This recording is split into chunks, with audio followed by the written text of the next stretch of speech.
김민석 국무총리 후보자에 대한 인사청문회를 오는 24일, 25일 양일간 열기로 합의를 했습니다. 법정 기한 내에 인사청문회를 마칠 수 있도록 여야 간 협상이 이루어져서 참 다행이라고 생각을 합니다.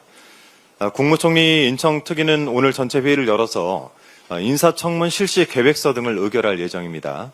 증인, 참고인 명단 논의는 조금 더 진행해야 되는 것으로 알고 있는데 조속히 협상을 마무리하고 차질 없이 의결할 수 있도록 여야 모두 노력해 주실 것을 당부드립니다. 지금까지 제가 공개적인 자리에서는 김민석 국무총리 후보자의 신상에 대한 발언을 좀 삼가해 왔습니다. 하지만 야당의 공세가 거세다 못해서 이 도를 넘는 부분이 있어서 오늘은 꼭 한 말씀 드려야 되겠습니다. 어제 국민의힘 소속 인청특위 위원들이 기자회견을 열어서 김민석 후보자에 대해 소위 10대 결격 사유를 제기했습니다. 이들 위원들은 공직 후보자 인증 본연의 업무에만 집중하고자 노력하고 있다라고 발언을 했는데요. 결격 사유가 있는지 그 흠결이 얼마나 큰지를 검증하는 일 자체는 이 특위 위원들에게 맡겨진 책무이니 크게 비판하지는 않겠습니다. 그런데 과연 지금 국민의힘 인청특위 위원들의 행태가 인사 검증이 맞는 것입니까?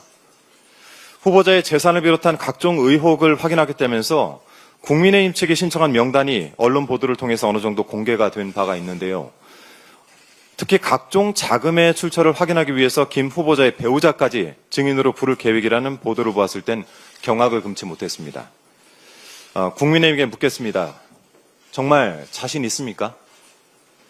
의혹에 대한 확실한 증거와 논리는 마련해놓고 증인을 요구하는 것이겠죠.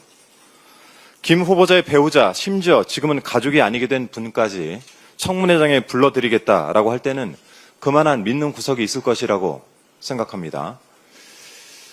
그리고 꼭 그렇게 준비가 돼 있어야 할 것입니다.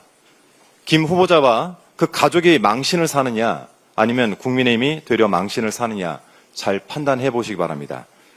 후자인 경우에는 뒷수습 감당하셔야 될 겁니다. 그리고 인청특위 위원인 주진우 의원에 대해서 특별히 한 말씀 더 드리겠습니다. SNS에 김민석 후보자를 저격하는 메시지를 내면서 이렇게 적었더군요. 국회의원 아빠 없는 사람은 어디 서러워서 살겠나. 땡전 한 푼 없던 사람이 아들 국제고 코넬대 보내는 건 기적 아닌가.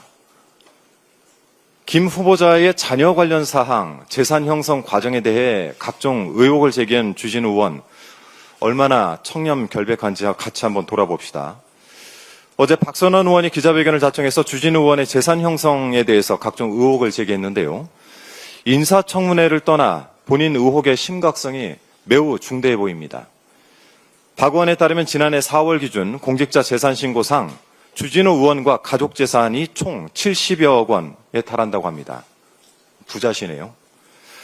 1999년 제41회 사법고시 합격한 이래 내내 검사 생활을 해왔고 아버지 또한 공안부장까지 역임한 검사 출신이라는데 이런 재산 도대체 어떻게 형성이 된 겁니까?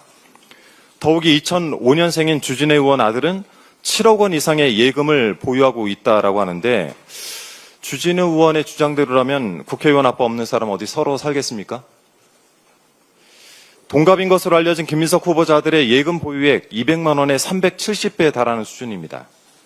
이제 갓 20살 넘은 청년이 무슨 수로 억소리 나는 현금을 저축한 것인지 밝혀야 되겠습니다.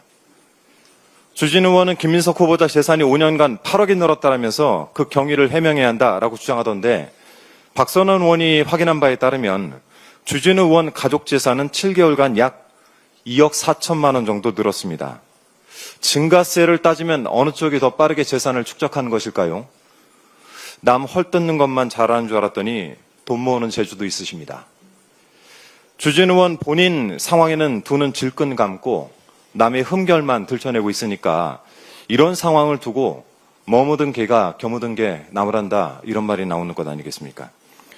새롭게 출범한 국민주권정부가 국민의 뜻을 받들어 일하려면 무엇보다 국무총리를 비롯한 각종 인선을 원활하게 이루어져야 할 것입니다. 이 납득하기 어려운 사유를 들어서 인사청문회를 지연시키거나 직무수행과는 상관없는 일들을 들춰내서 후보자와 그 가족에게 깊은 상처를 입히거나 말도 안 되는 의혹들을 거론하면서 국정을 발목 잡는 일은 없길 바랍니다. 부디 이성들을 되찾길 바랍니다. 이상입니다.